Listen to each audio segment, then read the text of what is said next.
refuse d'accepter ce qui est anormal. Ne pas avoir d'enfant quand on est marié, c'est pas normal. Ne pas avoir d'argent alors que tu as déjà un âge avancé, ce n'est pas normal. Ne pas avoir de travail à un certain âge, ce n'est pas normal. Ne pas avoir l'argent pour payer ses études alors que tu veux étudier, ce n'est pas normal. Ne pas être capable d'être en bonne santé alors que tu veux servir Dieu, ce n'est pas normal. La maladie dans la maison tous les jours, ce n'est pas normal.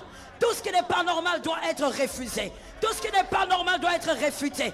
Tout ce qui n'est pas normal doit sortir de ta vie. Que quelqu'un me dise ce n'est pas normal. Dois refuser ce qui n'est pas normal. Beaucoup de chrétiens ont le syndrome de Stockholm. Ils adoptent ce qui n'est pas normal. Ils acceptent ce qui n'est pas normal. Et ils disent même, j'ai trop prié. Qu'est-ce que vous voulez que je fasse? Si tu as trop prié, ne prie plus. Si tu as trop jeûné, ne jeûne plus. Garde la foi. La foi est plus que la prière. La foi est plus que le jeûne. La foi est plus que la retraite. La foi est plus que les offrandes.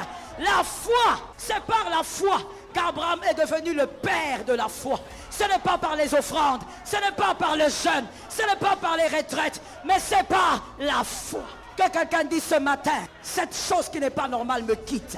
Regarde combien tu es intelligent. Regarde combien tu épates même tes voisins. Ce n'est pas normal que tu sois à ce niveau. Alors au nom de Jésus de Nazareth, je déclare par la puissance du Saint-Esprit, l'Éternel t'amène là où tu dois être. L'Éternel te rend visible. J'appelle la visibilité sur toi. J'appelle la visibilité sur ta vie. Ce que tu vis n'est pas normal.